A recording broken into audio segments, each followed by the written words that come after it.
Hello, everyone, and welcome to the podcast, Life's Learning Curve. This is Season 2, Episode 24. Our podcast is about retelling those stories of just how we became the best us. And on today's episode, we actually incorporate the title of the podcast into the episode in a way. How do our lives come complete with the daily learning curve? This all-new podcast coming up right here on Life's Learning Curve. Please comment, or if you want to subscribe or to listen or to read our blogs or find extended or deeper show notes, go to our website. It's lifeslearningcurve.org. Subscribe. And on today's show, so imagine this opportunity. You get to walk up to the house that you lived in high school. And when you walked in, there was every family member from that time, all doing what they normally did, their day-to-day. These were the people from that time that loved and cared for each other. But they were busy with the day-to-day life. Is your sister not home yet? We can't travel back in time and add on or fix experiences from many years ago. Or can we? Now, I know that you've heard this quote before, and I love the quote. So many people do, but it rings so true in today's show. John Lennon wrote the lyric, "Life is what happens to you when you're busy making other plans." In other words, in the day by day, as we're living our lives, we're not really seeing the big picture all the time. Do we ever really truly appreciate or realize the present day? The day-to-day stuff? Well, some people do, but some people don't. The learning curve of life presents us with a couple types of pain. A couple types. One that hurts you and the other one that changes you. We can't travel back in time and add on or fix experiences from many years ago. Or can we?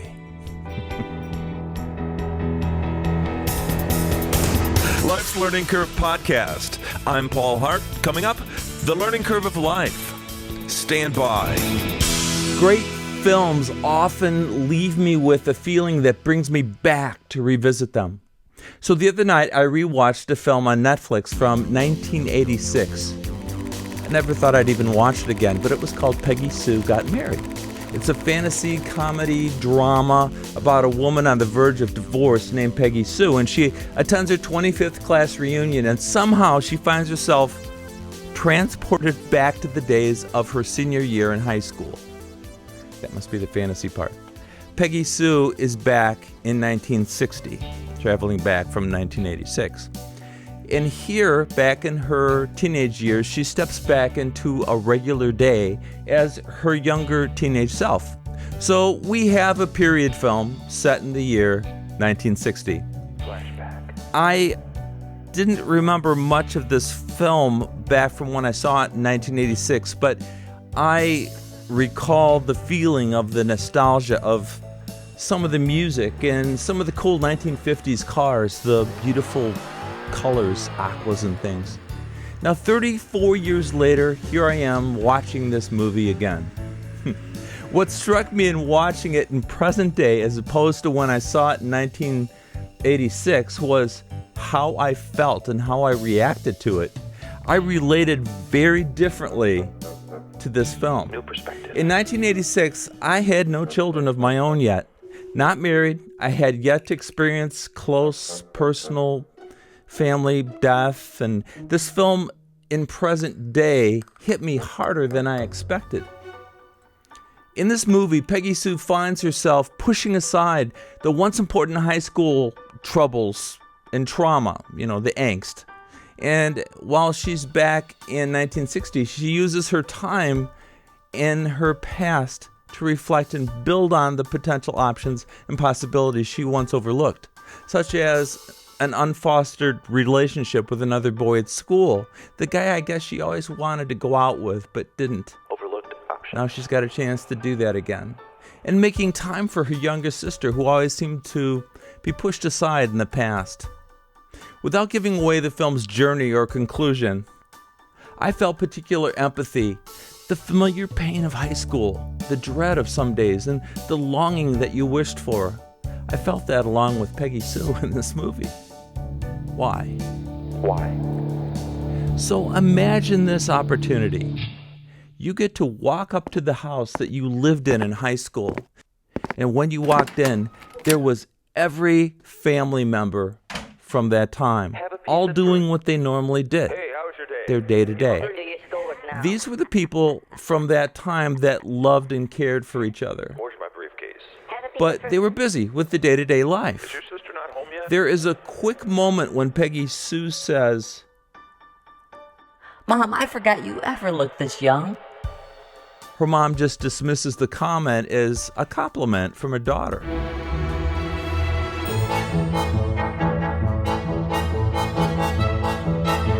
I worked with a really funny, bright man named Kevin. We both taught school and we shared a common love for inside jokery, buffoonery sometimes, and being clever beyond clarity, I guess. Kevin could also be a very quotable type of guy. We once had an administrator, who I'll call Dr. D for the podcast, who really knew how to manage people and bring out the best in his staff. A humble champion among his peers as well. Dr. D was a rare find. He was innovative and he helped teachers, students, community fulfill their educational destinies. Very cool, true. That was probably one of the only times in education where I actually got to focus on being a teacher and being the best teacher I could be to other people. One spring, we were told that Dr. D was being reassigned to a larger school and he'd be leaving our building. Now, although we were quite sad to see him leave, we welcomed this new administrator, naively thinking that he had the same approach to management as Dr. D. Have you here? He didn't. What's going on here? Conflicts arose among students, parents, staff. What's going on? Paperwork was being bundled. Everything seemed chaotic, and all of a sudden we were fraught with this uncertainty about life. Kevin had this metaphoric quote. He looked at me one day during the chaos and he said, "Well, I guess Dad isn't driving the car anymore." I knew exactly what he meant. In my reality, remember that feeling when Dad drove the car when you were little? You were safe, you were secure, and no matter what happened, you knew you were more than even safe.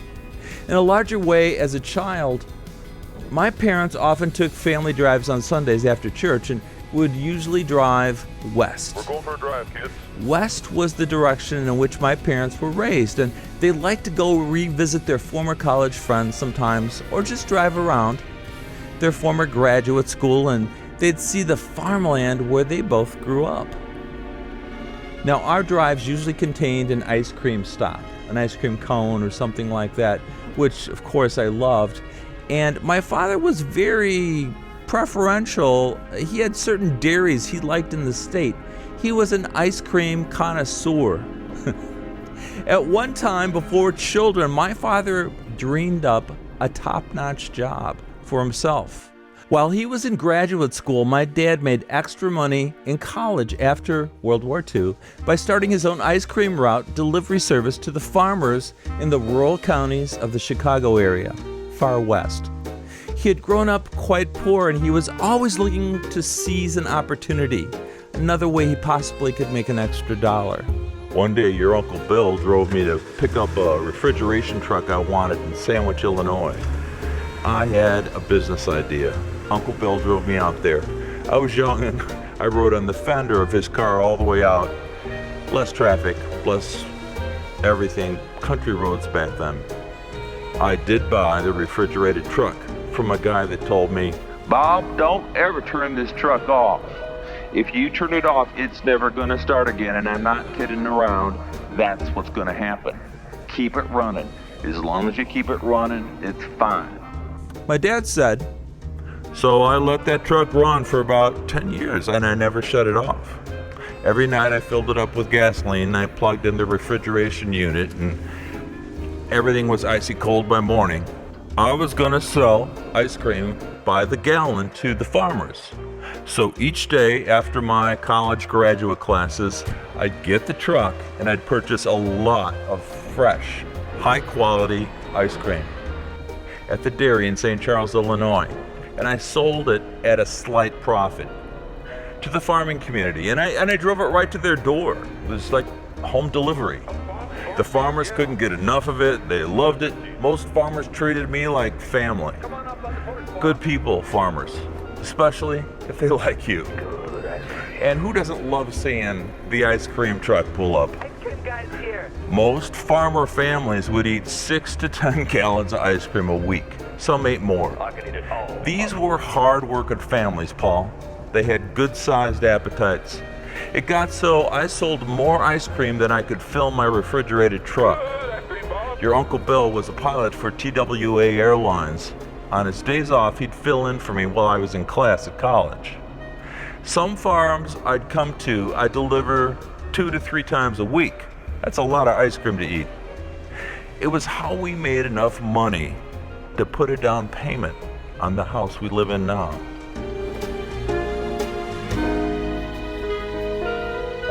I know these far west country roads like the back of my hand. You know, I understood what he was saying. My dad was just touching bases with a successful, dreamed-up business venture from his past. He needed to revisit the old ice cream route from time to time. For him, it was reassuring and necessary to remember just how far he'd gone since then. It helped my dad to continue to move forward and excel and achieve beyond what he ever dreamed was possible. Keep climbing that ladder. Now, another somewhat touching and unexpected portion of the film, Peggy Sue Got Married, is when Peggy Sue answers the phone at the house. This is right after she first gets there. And she's speaking to her grandmother, who apparently has passed away. But through Peggy Sue's time travel, Grandma's there, alive and well, and she's on the phone. Peggy Sue is overcome by this sudden, unexpected voice from the years gone by, and now she's talking to Grandma again. All she could do in the film was drop the phone, and she had to learn to accept this replay of a former reality.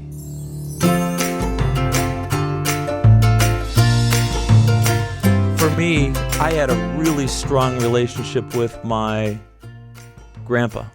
Called him Grandpa. And I still hear his voice very clearly in my head. Although he passed away when I was about 12, he left such a strong, solid impression on me that to this day, I honor and cherish his memory. I'll most definitely have a podcast for him in the future. Definitely. There's so many great stories and so many great things he did with me and for me. But for now, I want you to know that, well, every other Saturday, my grandpa would walk 4-year-old me all the way until I was about 7 or 8 to the bank, and then we would both go to the barber shop together and we would have haircuts together. It was a simpler time. I remember the smells of the clean and colorful solutions in the barbershop and the soft, puffy shaving cream in the barbershop as well. And the professional manner in which they treated both of us. And how when Glenn the barber shaved the back of my neck with the razor, it gave me the goosebumps. When we finished, my grandpa and I moved next door to what he called Kachuris's place. My grandpa called it Kachuris's place, yeah. Neither he nor my grandma were drinkers of any kind of alcohol, but we went next door, and Kachuris's place was a bar. At 11 a.m.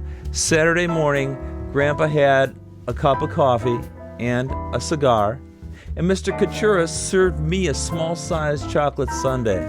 Grandpa would not take me in there if there were any other customers at the bar. As I quietly ate my ice cream, I heard my grandpa and Mr. Kachuris. They would talk. How are you doing, Kachuris? They'd tease one another. Looking good, Wilk. Healthy.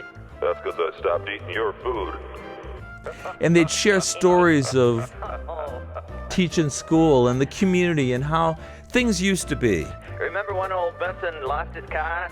Mr. Katura seemed to be in his late 40s, and I couldn't imagine it, but Grandpa told me that Good old Kachuris was one of my best students once. He's a good man, Polly. There always needs to be good men in life. now come to think of it, my grandpa always called me his good man. You're my good man. He'd say, You're my good man, my best man, and my dandy man. phrases from the past. Now that I'm a retired teacher, I get it, because I hear from students that I once had in class that are up to 50 years old now. Time is a tyrant. Grandpa and I would leave to go get his car parked just down the street, and 4-year-old me always held my grandpa's hand, and I walked down the street with him. It seemed like everyone knew him. Hiya, Wilk. What's up, Wilk? How you doing, What's Wilk? doing, Wilk? His last name was Wilkinson, and he had been called Wilk by just about everyone in town. I assumed that my grandpa was the mayor, because how could he know all these people? He wasn't. But I'll tell you what he was. He was a wounded vet from World War I and a retired mechanical drawing teacher from the local high school. Young and old people greeted my grandpa with honor and with respect. Good afternoon, sir. And don't think I didn't notice that. If I could, that's the kind of man that I would want to be.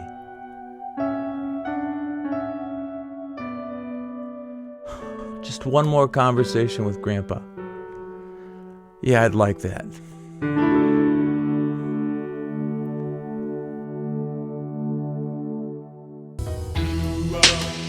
There's another portion of the movie Peggy Sue Got Married where Peggy Sue begins to miss her children from the future so badly that she realizes that teenage her has to meet her future husband in high school, and if she doesn't do that, she won't ever see her kids again in the future. So she was able to foresee these necessary changes in her trip back in time and adjust to them just ahead of time. Unfortunately, real life doesn't do that.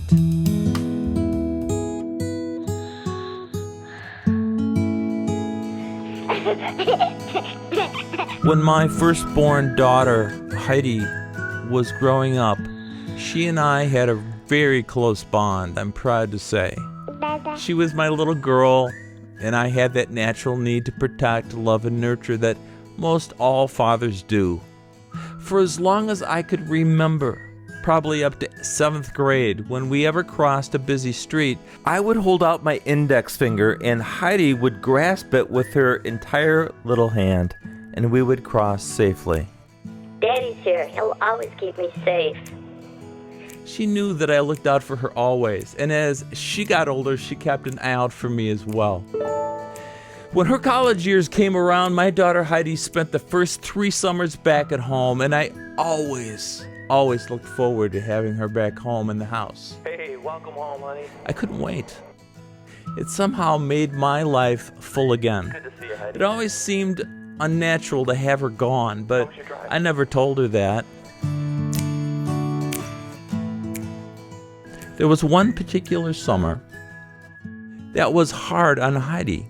Her friends were away or traveling or not at home for the summer, and add to that, a lot of demands and careless words were thrown at her by a really careless former good friend. And my daughter Heidi found herself saying the words no parents ever want to hear. Now, Heidi's always very mindful of the words she uses, so she's not somebody that goes around just yelling things out as she thinks of them. She was always careful not to exaggerate or say the wrong thing. But there we were, not so many years ago, the day she stood with me in the kitchen and she said, I can't stay here any longer, Daddy. My life is somewhere else. When I'm here, it's like I'm not living, I'm just existing. I'm not going to come back after this. I'm just not. And that was that. I felt that familiar deep pain from high school again. There it was. It had been hiding inside of me all those years. It was back again. And for me, that's the worst kind of pain. The kind that comes when your heart and your soul are unprepared for change. I knew I'd be ready for this moment, but not at least for a few more years. I was wrong. Now Heidi was not being bad or selfish, or she wasn't scolding me or anyone else. She just was moving ahead. It was her time to exit living with the nuclear family. She was right on time, just like she should be. She was ready. I was not.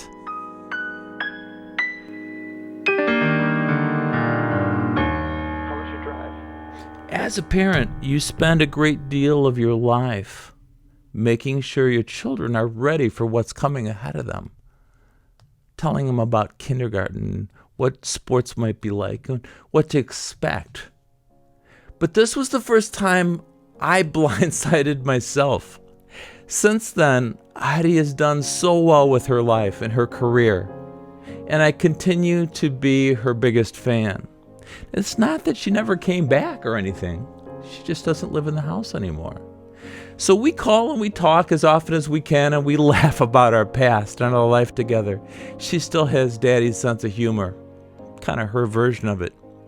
She lives halfway across the country, away from the Midwest. She's engaged now, and she spends Thanksgivings and Christmases and here, and she visits on occasion, and I love those days.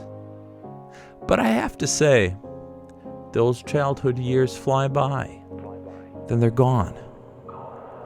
And you do not know their value until what was once your day-to-day life changes into stories of how it used to be. But that's the thing about life. Changes come, sometimes without any kind of warning. We try to do our very best to move forward and make new memories.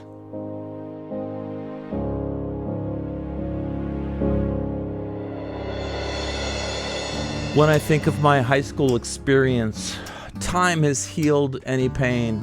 You know, the lost girlfriends or my sometimes ridiculous decisions of when I was a teenager. But when I think about it, I remember tremendous, deep internal pain. Sometimes so intense that I couldn't move forward, and I couldn't describe why.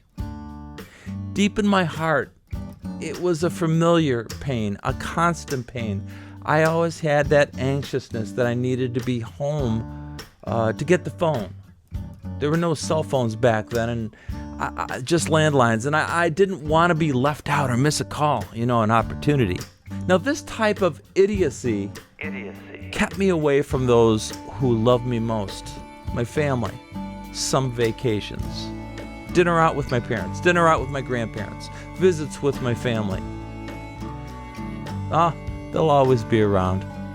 I thought very naively. Now I wish I could go back and have that conversation with my grandpa, my mom, my dad, my grandmothers. God gave me a stellar family. Really, how lucky.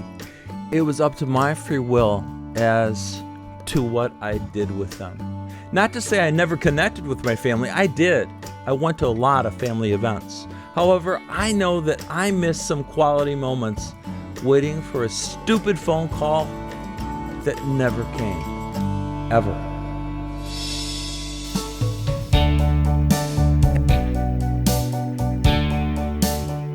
As for Peggy Sue, in the movie, in 1960, she had seen her life through her eyes and experienced the day-to-day part of life. Like we all do. But she only fully appreciated her teenage days after going back in time, because finally she saw things this time. She saw it through her heart.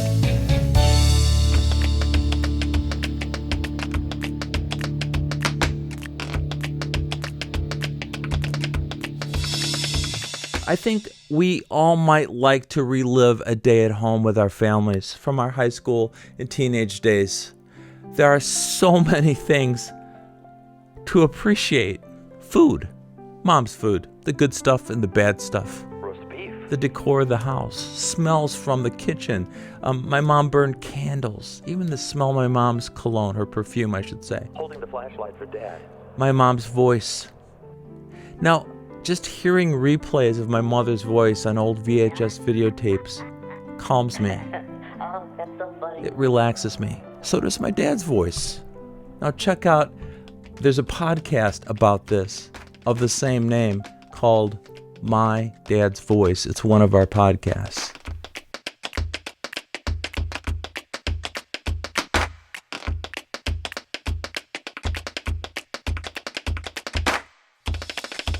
The first time someone reminded me of a more innocent time was my first girlfriend, many years ago. We dated for a couple of years when we were in our mid-teens and then called it quits. She was a very bright and she was a fun girl. I'll call her Julia for the podcast, Julia. We ran into one another after 7 years. So we had not seen each other for 7 years. We were in our early 20s and had a brief conversation. And even though we were only 15 or 16 years old when we were in a very innocent young relationship, now we were 23, 24. We laughed, and I remember retelling some stories. Do you remember the snowman? Yeah.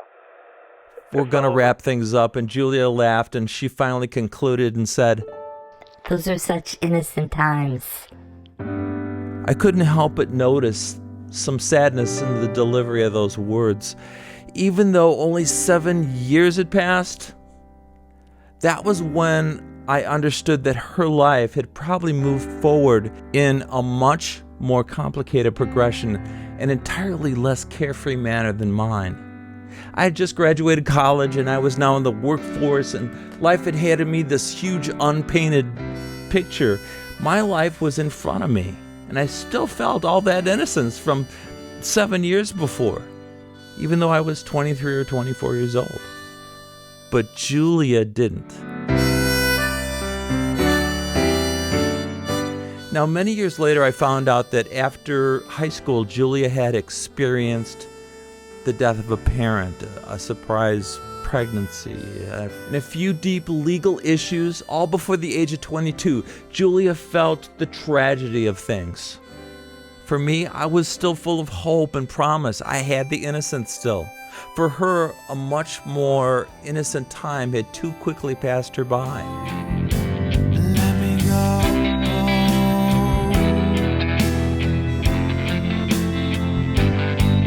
Where everyone knows your name and everyone sounds the same.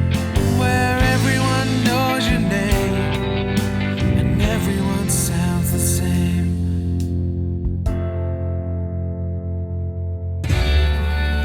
It's important to look backward from time to time because it helps us shape our future, our destiny. Who will we become? How did we even get here? It's the learning curve of life, our history. It's magic. It's not magic, it's tragic. But let's remember it and learn from it and toast it on a daily basis. To life. For Life's Learning Curve, I'm Paul Hart. The learning curve of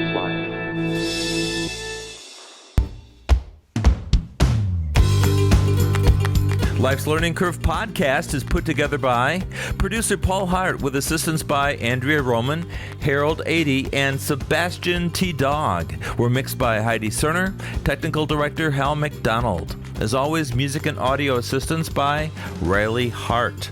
Our podcast content and voice replication is intended for entertainment purposes only. On today's show, special thanks to H.R. Wilkinson, Heidi Hart, and the infamous Dr. D. Check out our website, lifeslearningcurve.org, and leave a comment, but please do subscribe. We'd love to have you. As always, find us on Facebook and Instagram, Twitter, and listen to us almost everywhere podcasts are heard. I'm Paul Hart, and we will be back soon with more from Life's Learning Curve. We're clear. We're clear.